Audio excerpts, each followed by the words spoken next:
स्वामी विवेकानंद।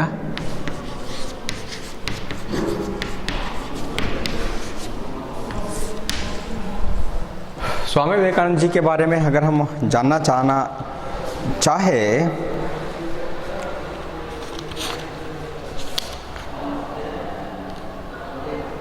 12 जनवरी 1863 में इनका जन्म हुआ।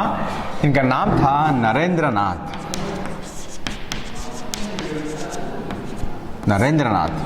दत्ता। बाद में वो स्वामी विवेकानंद बने। पिताजी का नाम विश्वनाथ दत्ता,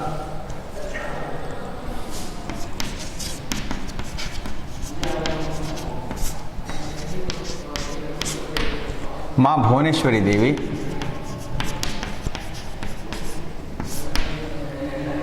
मां भुवनेश्वरी इनका सुपुत्र नरेंद्रनाथ दत्ता बचपन से ही बड़ा होनहार था। गरीबों के प्रति दया उसके मन में थी, लोगों को मदद करने की इच्छा शक्ति बहुत थी। इसलिए वो अपना जीवन रामकृष्ण परमहंस के भक्त थे, उनके शिष्य थे। जहाँ जहाँ स्वामी विवेकानंद जी का आश्रम है वहाँ स्वामी रामकृष्ण परमहंस जी का उनकी मूर्ति होती है या उनका फोटो होता है। उनके शिष्य के रूप में इन्होंने काम किया। सारे भारत के लोगों को उन्होंने जागरूकता लाने की कोशिश की। क्या जागरूकता? आपको याद दिलाना कि आपकी संस्कृति क्या है, हमारी संस्कृति कैसी है, ये मालूम कराना। 1893 में अमेरिका के चिकागो नगर में आयोजित सर्वधर्म सम्मेलन में हिंदू धर्म भाग लेने के लिए इनको भेजा गया। ये वहाँ पर गए। सारी दुनिया से अपने अपने धर्म के अनुयायी वहाँ पर आए थे, धर्मगुरु आए थे। भारत की तरफ से इनको भेजा गया था। किनको? स्वामी विवेकानंद जी को। वो जाकर उनका धुआंधार भाषण आज भी प्रसिद्ध है। सारी दुनिया वालों से उन्होंने संबोधित किया। वो भाषण ऐतिहासिक भाषण के रूप में प्रसिद्ध हुआ। भक्ति एवं प्रसार का निरंतर कार्य भी इन्होंने किया, काम किया। 4 जुलाई 1902 को आपकी मृत्यु हुई।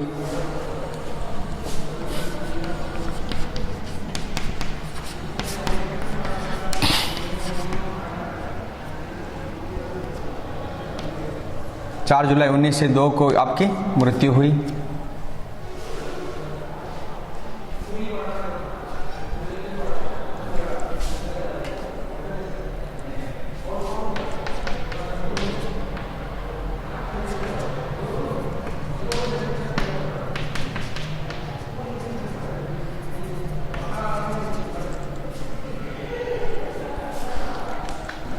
स्वामी विवेकानंद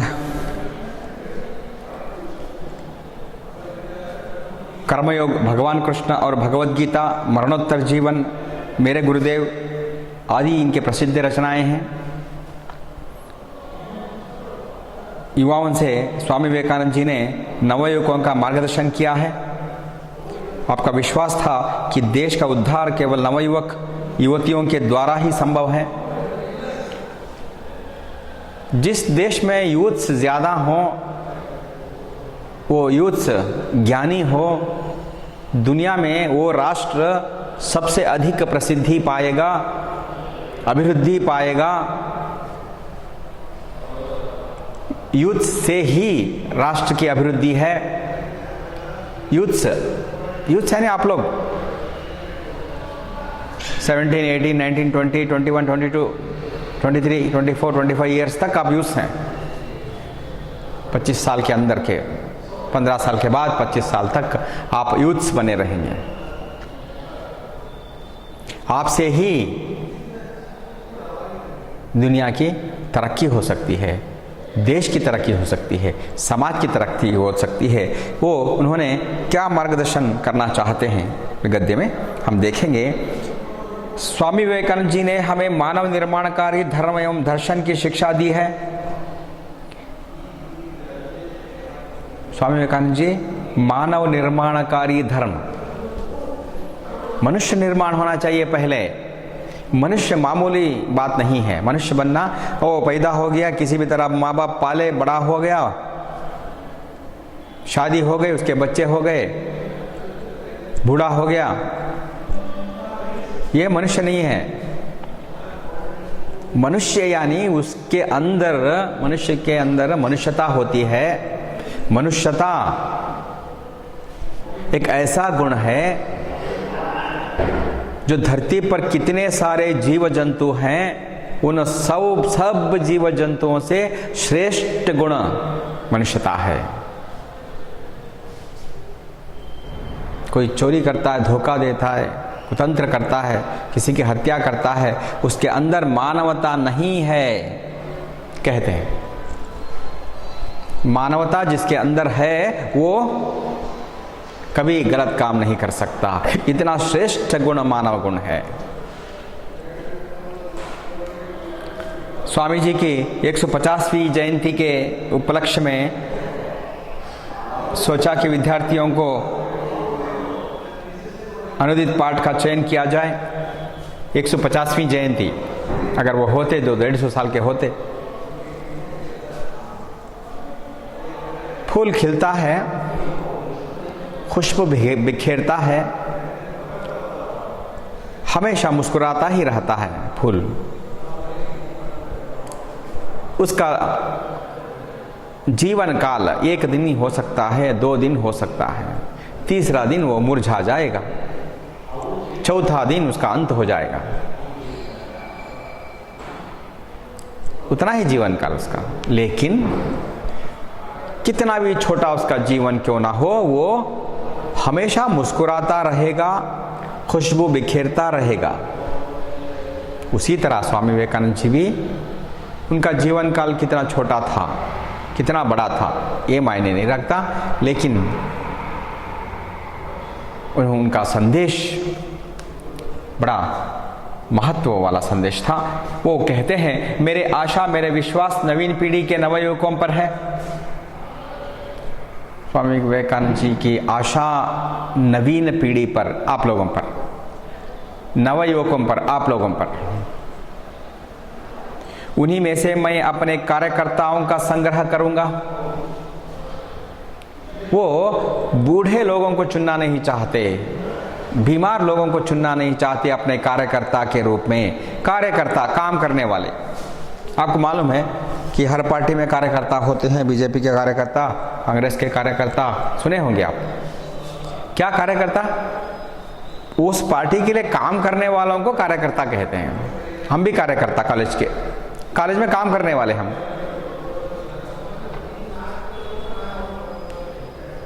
देश के लिए कार्यकर्ता चुनना चाहते थे। कौन? स्वामी विवेकानंद जी। किसको चुनना चाहते थे? नवीन युवकों पर, आप जैसे युवकों को चुनना चाहते थे। वे सिंह विक्रम से देश की यथार्थ उन्नति संबंधी सारी समस्या का समाधान करेंगे। सिंह विक्रम से, सिंह के शक्ति रखने वाले आप जैसे नवयुवकों को उनकी सारे समस्या का समाधान करना चाहेंगे। देश की सारी समस्या का समाधान वो करेंगे। वर्तमान काल में अनुष्ठेय आदर्श को मैंने एक निर्दिष्ट रूप में व्यक्त कर दिया है और उसको कार्यान्वित करने के लिए मैंने अपना जीवन समर्पित कर दिया है। स्वामी विवेकानंद जी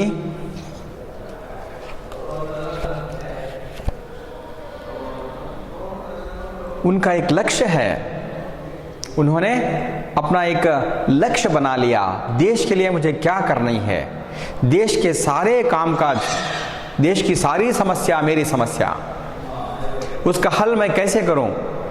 देश के नवयुवकों को चुनकर उनसे वो काम करवाऊं। वे एक केंद्र से दूसरे केंद्र का विस्तार करेंगे और इस प्रकार हम धीरे धीरे समग्र भारत में फैल जाएंगे। एक जगह से दूसरी जगह वो कार्यकर्ता जाएंगे। मैं उन कार्यकर्ताओं को सिखाऊंगा कि उनको क्या करना है। उन कार्यकर्ताओं को ट्रेनिंग दी जाएगी, किस तरह वो जाकर भारत की समस्या को हल कर सकते हैं।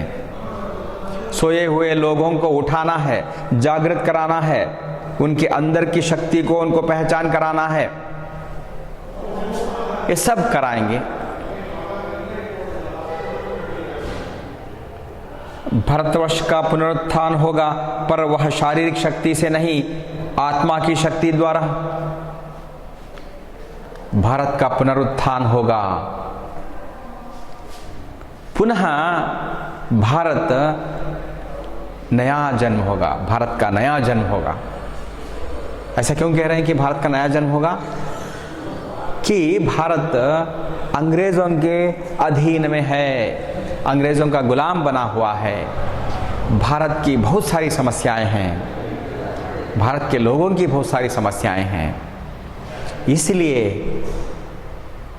वो बता रहे हैं कि भारत का पुनरुत्थान होगा, आत्मा की शक्ति के द्वारा होगा, दैहिक शक्ति के द्वारा नहीं, आत्मा की शक्ति के द्वारा भारत का उद्धार होगा। वो उत्थान विनाश की ध्वजा लेकर नहीं, वरन शांति और प्रेम की ध्वजा से।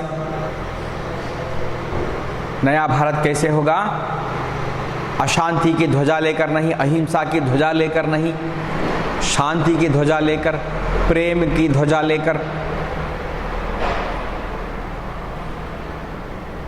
मैं अपने सामने यह एक सजीव दृश्य अवश्य देख रहा हूं कि हमारी यह रुद्ध माता पुनः एक बार जागृत होकर अपने सिंहासन पर नवयौवन पूर्ण और पूर्व की अपेक्षा अधिक महामहिमान्वित होकर विराजी है। स्वामी विवेकानंद जी के वाणी ऐसी है। इसे हम बड़ी सिंपल लैंग्वेज में बता सकते हैं। भारत माता फिर जागेगी, सोई हुई भारत माँ का भारत माता निद्रा से जागेगी, पहले से कहीं अधिक गौरवयुत सुंदरता से सिंहासन पर बैठेगी। सिंहासन पर विराजेगी भारत माता। इसे विश्व देखेगा, सारा विश्व देखेगा भारत माता को। आज भारत की ओर कई राष्ट्र के नजर हैं, हर चीज में तरक्की कर रही है, मेडिकल फील्ड में तरक्की कर रही है, कईगारिका, फैक्ट्रीज, कंपनीज, बहुत अलग अलग, बहुत अनेक ऐसे कई कंपनियां भारत में आकर वो डेरा डाले हुए हैं, अपने देश के प्रोडक्ट्स बना रहे हैं, बेच रहे हैं। इतना बड़ा प्लेटफॉर्म है भारत। कृषि में भी आगे बढ़ रहे हैं, हर तरह से भारत की तरक्की हो रही है। अगर हम 20 साल पहले कंपेयर करें तो आज हम बहुत सुधर गए हैं। मैं अपने सामने यह का सजीव दृश्य अवश्य देख रहा हूं कि भारत माता जागृत होकर सिंहासन पर बैठी है। नव यौवन पूर्ण, आपकी तरह यौवन से भरी हुई भारत माता, बूढ़ी माता नहीं, बूढ़ी भारत माता नहीं, नव यौवन पूर्ण भारत माता सिंहासन पर विराजेगी। इसे वही नहीं देख सकता जो अंधा हो, शांति और आशीर्वाद के वचनों के साथ सारे संसार में उसका नाम की घोषणा कर दो। भारत माँ की घोषणा कर दो सारी दुनिया में। भारत माता अब जागृत होकर सिंहासन पर विराजने वाली है। देखो वह निद्रित भारत अब जागने लगा है। मानो हिमालय के प्राणप्रद वायु स्पर्श से मृतदेह के शिथिलप्राय अस्थि मांस तक में प्राण संचार हो रहा है। भारत जागने लगा है, लोग जागृत हो रहे हैं। बिफोर इंडिपेंडेंस की बात है। स्वामी विवेकानंद उस समय थे भारत में, उस समय की भारत की बड़ी दुरावस्था थी, बुरी अवस्था थी। उस समय स्वामी विवेकानंद जी भारत के लोगों को उठाने का काम किया, निद्रा से उठाने का काम, नींद में सोए हुए को जागृत कराने का काम।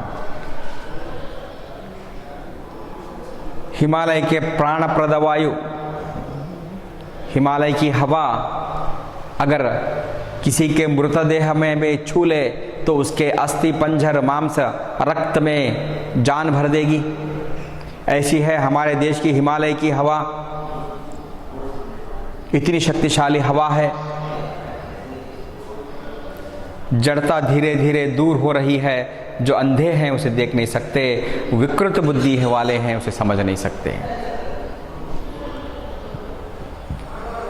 मृतदेह में भी प्राण का संचार हो रहा है हिमालय की हवा से। इसका मतलब है कि वो जागृत हो रहा है, सच्चाई को जान रहा है, पहचान रहा है। सचमुच मृतदेह जागृत होकर बैठा है ऐसा नहीं कह रहे। उनका कहने का मानना है कि वो जागृत होने वाला है। कौन समझ नहीं सकता? जो अंधा है वो देख नहीं सकता। कौन समझ नहीं सकता? वो विकलांग बुद्धि वाला है, वो समझ नहीं सकता। विकृत बुद्धि वाला है इसलिए उसको समझ में नहीं आ रहा है। जिसकी बुद्धि अच्छी है वो समझ रहा है, जिसकी आंखें अच्छी हैं वो देख रहा है, देख सकता है। अब कोई उसे रोक नहीं सकता। अब यह फिर सो भी नहीं सकती।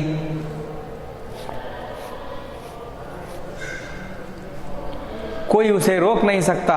भारत माता को अब रोकने वाला कोई नहीं। भारत मां अब दोबारा नहीं सोएगी। कोई ब्रह्म शक्ति इस समय इसे दबा भी नहीं सकती, क्योंकि यह असाधारण शक्ति का देश अब जागकर खड़ा हो रहा है। दुनिया की कोई ताकत भारत को नहीं रोक सकती जागृत होने से, खड़े होने से। स्वतंत्रता का आंदोलन छिड़ा हुआ है एक तरफ।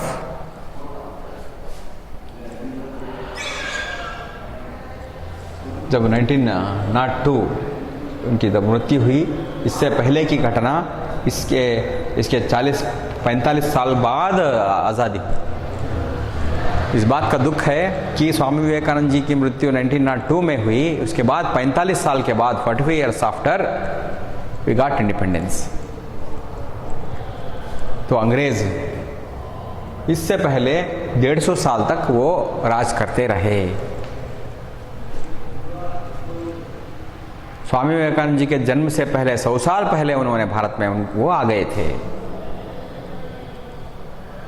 ईस्ट इंडिया कंपनी के नाम से उन्होंने अपना ऑफिस खोलते गए। मद्रास से लेकर कन्याकुमारी से लेकर कश्मीर तक फैल गए। तब हमारे देश में 85% राजा महाराजाओं, 100% राजा महाराजाओं का ही राजभार था। 100% राजा महाराजाओं का, कई सौ राजा महाराजाएं थे। कर्नाटक में महाराजा थे, हैदराबाद में महाराजा थे, तमिलनाडु में महाराजा थे। इस तरह अलग अलग राजस्थान में महाराजा थे, महाराष्ट्र में महाराजा थे, अलग अलग। हैदराबाद, आधा कर्नाटका हैदराबाद में मिला हुआ था। रायचूर, बल्लारी, गुलबर्गा, बीदर, ये सब आंध्र प्रदेश में मिला हुआ था। हैदराबाद, इसलिए उसे हैदराबाद कर्नाटका बुलाते हैं। ये अगर ऐसे बता दें, बहुत सारा विषय है, हम अगर बोलते गए तो। एक नवीन भारत निकल पड़े, निकले हल पकड़कर। हल,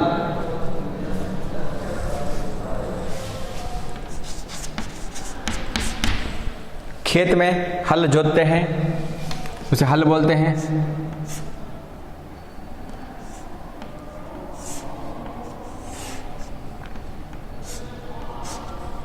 इसे हल बोलते हैं। खेत में जमीन पर डालकर उसे खेत जोतते हैं, मिट्टी को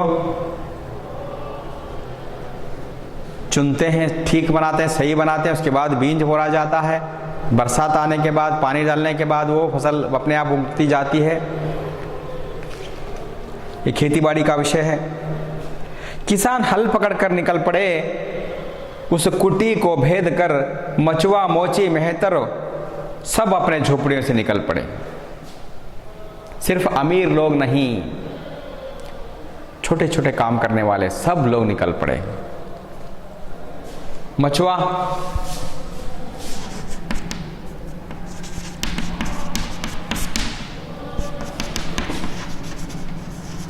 फिशरमैन, मछली पकड़ने वाला।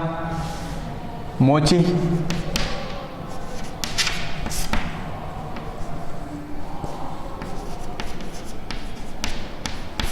चप्पल का काम करने वाला।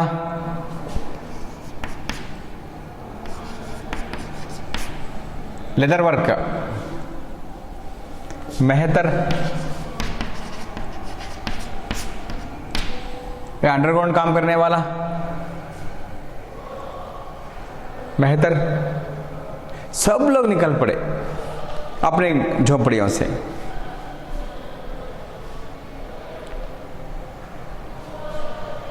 बनियों की दुकानों से, बनियों की दुकान, कपड़े की दुकान।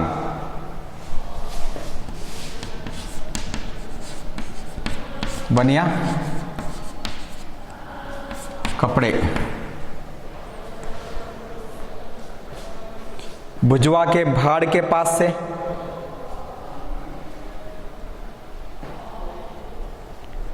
कारखाने से, हाट से, बाजार से निकले, झाड़ियों जंगलों पहाड़ों पर्वतों से लोग कहां कहां से निकल रहे हैं करके बता रहे हैं स्वामी विवेकानंद जी। बनिए के दुकान, कपड़े के दुकान से, चप्पल के दुकान से, कारखानों से, बाजार से, झोपड़ों से अपना सारा काम छोड़ छोड़ के निकल रहे हैं लोग भारत के लिए। पर्वतों से निकल रहे हैं, जंगलों से निकल रहे हैं, पहाड़ों से निकल रहे हैं। कहां कहां लोग हैं, सब लोग निकल के आ रहे हैं। क्या भारत मर जाएगा? तब तो संसार से सारी आध्यात्मिकता का समूल नाश हो जाएगा।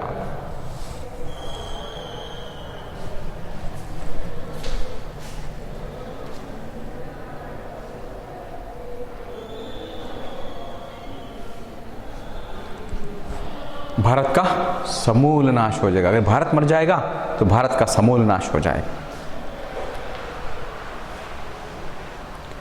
तो संसार से सारी आध्यात्मिकता का समूल नाश हो जाएगा। आध्यात्मिकता का नाश हो जाएगा, आध्यात्मिकता मर जाएगी। ये हमने सारी दुनिया को आध्यात्मिकता दी है। सारे भारत में आध्यात्मिकता का अगर भारत की हालत नहीं हो सकता, ये नहीं हो सकता, ऐसा कभी नहीं हो सकता।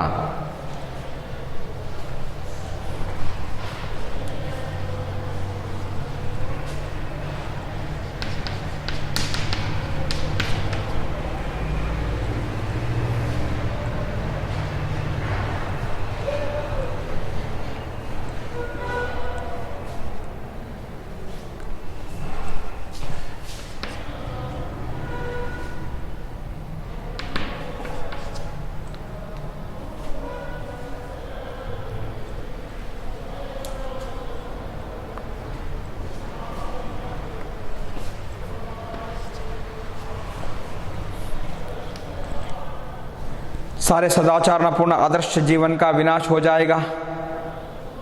सदाचारपूर्ण आदर्श जीवन नष्ट हो जाएगा। सारी दुनिया में कहीं नहीं है ऐसा जीवन। अर्थगर्भित मनुष्य का जीवन नष्ट हो जाएगा अगर भारत को कुछ हुआ तो। धर्मों के प्रति सारी मधुर सहानुभूति नष्ट हो जाएगी। कितना अच्छा धर्म है, किसी धर्म के बारे में अगर बताएं कितना खूबसूरत धर्म है, कितना अर्थपूर्ण धर्म है, ऐसी बातें नष्ट हो जाएंगी। सारी दुनिया में कई अनेक तरह के धार्मिक विविध धार्मिकता, विविध संस्कृति, विविध भाषा अगर कहीं दुनिया में है तो सिर्फ भारत में है, ठीक है, और कहीं भी नहीं है। भावुकता का भी लोप हो जाएगा, भावनाएं मर जाएंगी। फॉरेन कल्चर में अगर माँ बाप, भाई बहन, चाचा चाची, नाना नानी, दादा दादी ये सब एक ही घर में रहते या नहीं, शंका होती है। अगर ऐसा सकुटुंब एक ही घर में रहता हो तो वो सिर्फ भारत है। सभी रिश्तेदारों को एक साथ रखकर रहने वाला देश भारत है। रिश्तेदारी, रिश्ता, नाता, उसे प्यार, मोहब्बत, गौरव, आदर करना अगर है तो वो भारत में मेरे ख्याल से 99% भारत निभाता है।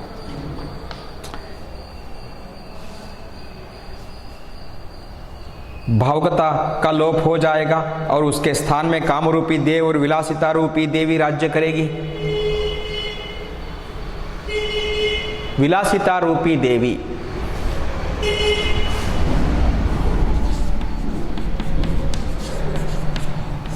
विलासिता, हाई फाई,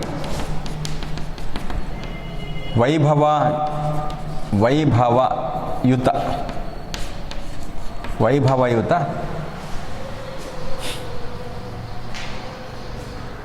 काम रूपी देव होगा, विलासिता रूपी देवी होगी, वैभव, आडंबर ऐसी देवी होगी। उसके स्थान में धन उनका पुरोहित होगा।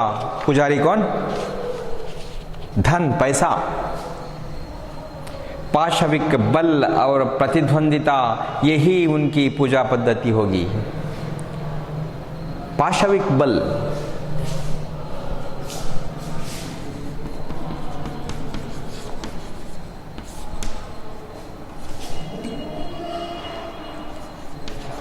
हैवानियत, हैवानियत की शक्ति, प्रतिद्वंदिता, कंपटीशन,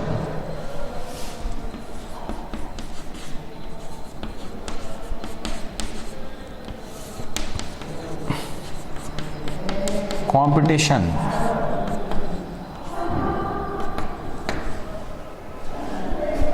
कंपटीशन,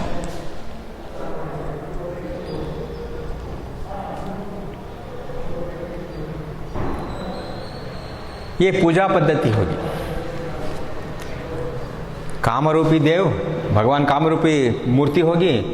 देवी वो विलासिता रूपी, मतलब हाई फाई, आडंबर, फैशन, छोटे छोटे कपड़े पहन के घूमते हैं, पैशन, ये विलासिता से एंजॉय करना, पूरा लाइफ एंजॉय, खाओ पियो, ड्रेस लो, एंजॉय करो, दुनिया को भूल जाओ, ये विलासिता। ऐसी देवी होगी। धन पुजारी होगा, पैसा पुजारी होगा। पूजा पद्धति कैसी है? पाशविकता, हैवानियत है। प्रतिद्वंदिता, कंपटीशन, उसको खींचो, वहां आगे बढ़ूंगा, कंपटीशन, वो पूजा पद्धति होगी। मानवता की बलि सामग्री हो जाएगी। बलि किसकी चढ़ाई जाएगी? मनुष्यता की बलि सामग्री चढ़ाई जाएगी। बकरा बलि चढ़ाए नहीं चढ़ेगा, गाय बलि नहीं चढ़ेगी। बलि चढ़ेगी तो सिर्फ मानवता, मनुष्यता। भारत के राष्ट्रीय आदर्श हैं त्याग और सेवा।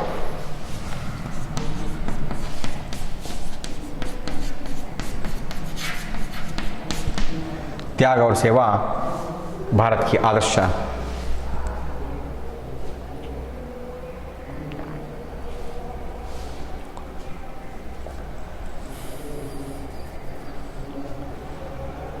भारत के आदर्श हैं त्याग और सेवा। आप इन धाराओं में तीव्रता उत्पन्न कीजिए और शेष सब अपने आप ठीक हो जाएगा। त्याग बलिदान, सैक्रिफाइस।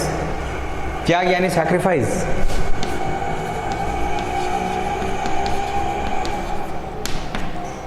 सेवा, सर्विस। माँ सैक्रिफाइस करती हैं, पिताजी सैक्रिफाइस करते हैं, भाई बहन सैक्रिफाइस करते हैं अपने घर वालों के लिए, घर के सदस्यों के लिए। पिताजी सैक्रिफाइस करते हैं, पुरानी पैंट पहनते हैं, पुराने कपड़े पहनकर जाते हैं, बच्चों को नए कपड़े दिलाते हैं। खुद छोटा मोबाइल रखते हैं, बच्चों को बड़ा मोबाइल दिलाते हैं। पता नहीं खुद क्या खाते हैं, बच्चों को अच्छा अच्छा खिलाते हैं। ये सैक्रिफाइस। सर्विस, सेवा। घर के अंदर आप इतने साल से घर के अंदर हो, घर के अंदर सर्विस हो रही है, आप देख रहे हो बचपन से। पिताजी की सर्विस हो रही है, सुबह उठ के भाग रहे हैं काम पर, रात को लौटते हैं, थक जाते हैं, बच्चों के साथ बात भी नहीं कर सकते, सो जाते हैं थक के। माँ सुबह से लेकर रात तक कोई ना काम पर लगी हुई है, सुबह 5 बजे से लेकर रात को 11 बजे तक काम पे लगी हुई है। हर काम सर्विस है, सेवा। ये घर के अंदर, घर के बाहर भी हो रहा है इसी तरह। मार्केट में जाकर देखो कितने अलग अलग तरह के लोग अपने अपना काम कर रहे हैं, सर्विस कर रहे हैं। धूप में, बारिश में बैठे हुए हैं, काम करते हुए हैं। कोई भाग रहा है, कोई देख रहा है, कोई उठा रहा है, कोई ला रहा है, कोई लारी में सामान भर के ले जा रहा है। सर्विस, वो भी सर्विस। तुम काम में लग जाओ, फिर देखोगे इतनी शक्ति आएगी तुम उसे संभाल ना सकोगे। अपने काम पे लग जाओ, देखो तुम्हारे अंदर कितनी ताकत आएगी। स्वामी विवेकानंद जी बताते हैं काम उतना इंपॉर्टेंट है। काम नहीं, घर पर बैठे हैं आदमी आधा मर जाएगा, सिर्फ जान बची है उसकी। काम करते रहना चाहिए, जब तक जिंदा है तब तक काम करते रहना चाहिए। काम से वंचित होकर अगर हम बैठे, कुछ हासिल नहीं होगा।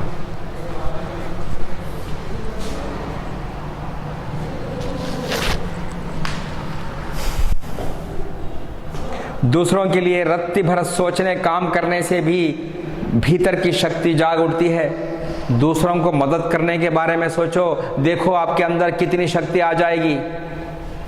अरे भाई, सोचने से इतनी शक्ति आ रही है, दूसरों को मदद करने से कितनी शक्ति आएगी।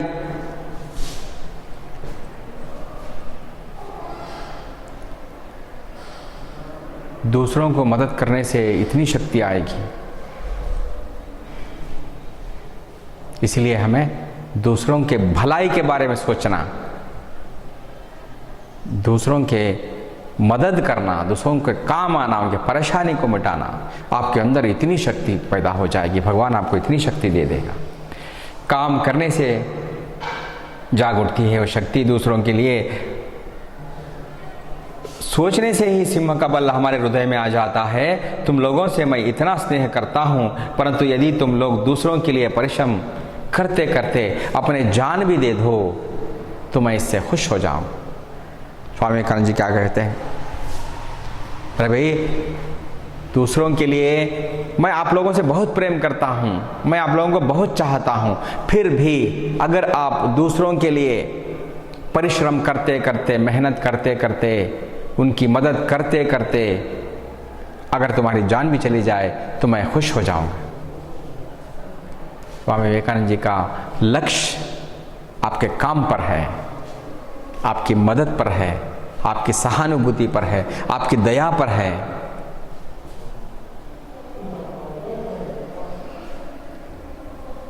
आपका काम, आपकी जिम्मेदारी, पढ़ना लिखना, छात्र होने के नाते आपकी जिम्मेदारी निभाना, ये भी आपका काम है। वो काम करते रहो। पढ़ना भी काम है, लिखना भी काम है, अध्ययन करना भी काम है, सभी तरह के अलग अलग विषय को समझना भी काम है, जिम्मेदारी है, कर्तव्य है आपका छात्र होने के नाते। कितना समझोगे उतनी शक्ति बढ़ेगी दिमाग की, जितना पढ़ोगे दिमाग की शक्ति उतनी बढ़ेगी। कोई भी किताब पढ़ो, ज्ञान की वृद्धि होगी। बड़े बड़े महान महात्मा को हम देखते हैं कि ऐसे ही महात्मा नहीं बने, कपड़े पहन के बैठकर महात्मा नहीं बने। खूब अध्ययन करते हैं, खूब पढ़ते हैं, कई साल पढ़ गए, लंबी सफ़ेद दाढ़ी इतनी लंबी हो गई, तब जाके वो प्रसिद्ध होते हैं। बहुत कई लोगों को हमने देखा है, हम देखते हैं, पढ़ते हैं, सुना है, इतिहास कहता है। लाइब्रेरी में जाओ, कोई ना कोई किताब काढ़ो, पढ़ो, देखो उसमें क्या है। और कहीं जाओ, दूसरी किताब लो, पढ़ो, देखो उसमें क्या है। हर एक किताब से अलग अलग तरह का ज्ञान हमें हासिल होता है। हर किताब अलग अलग हमें ज्ञान प्रदान करती है। ये हमें अनकंसर्न्ड है, हमें ज़रूरत नहीं इसकी, ऐसा है ही नहीं। कोई किताब, अगर कोई ऐसी किताब आपके कंसर्न ना हो, ऐसा है ही नहीं दुनिया में। ऐसा कोई विषय आपको जानकारी की ज़रूरत नहीं, ऐसा कोई विषय है ही नहीं।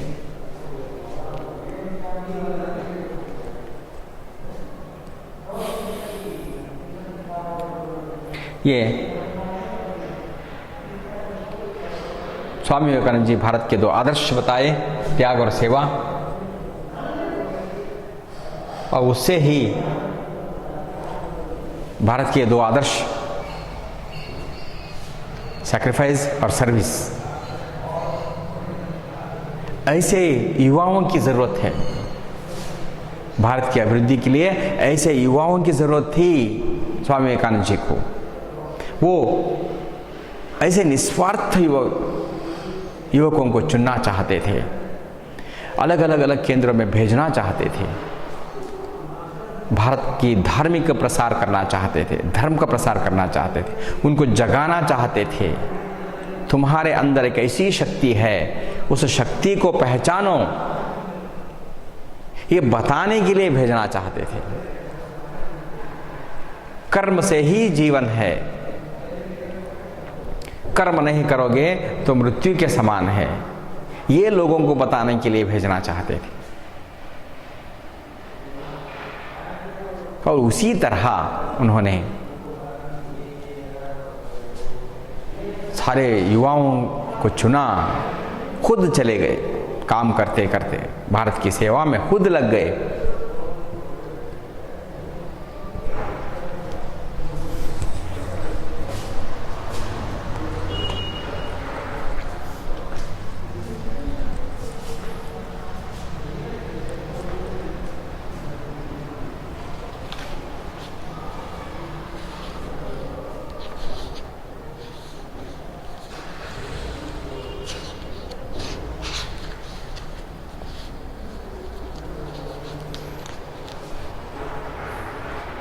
स्वामी विवेकानंद,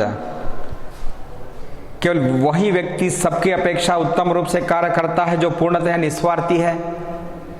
कौन उत्तम रूप से काम कर सकता है? उनका क्वेश्चन। जो निस्वार्थी है वो उत्तम रूप से काम कर सकता है। निस्वार्थ, किसी भी तरह का स्वार्थ उसके अंदर नहीं होना चाहिए, वही उत्तम रूप से काम कर सकता है। अगर स्वार्थ हो, कुछ चीज़ों की अपेक्षा रखता हो, एक्सपेक्टेशंस रखता हो, तो वो काम नहीं कर सकता। तो मेरा एक्सपेक्टेशंस ये था, ये नहीं मिला, मैं नहीं करूँगा, ऐसी हालत उसकी हो जाती। अब युवकों में कैसे युवकों में निस्वार्थ होना चाहिए, वो युवक कैसे काम कर सकते हैं, कैसे उत्तम रूप से काम कर सकता है, विवेकानंद जी कैसे युवाओं में क्या क्या गुण होना चाहिए कि भारत के लिए वो काम कर सके। हम अगली कक्षा में हम इसके बारे में जानकारी हासिल करेंगे। समय होता जा रहा है छात्रों, और से वीडियो देखिएगा, समझने की कोशिश कीजिएगा। बहुत जल्द कॉलेज शुरू होने वाली है, शुरू हो जाएगी, ज़रूर शुरू होगी। हम और आप ज़रूर मिलेंगे, फिर हम अधिक जानकारी हासिल करेंगे, अधिक ज्ञान हासिल करेंगे। इतना आप सब आपको बताते हुए यहाँ पर इस कक्षा को समाप्त करता हूँ। धन्यवाद।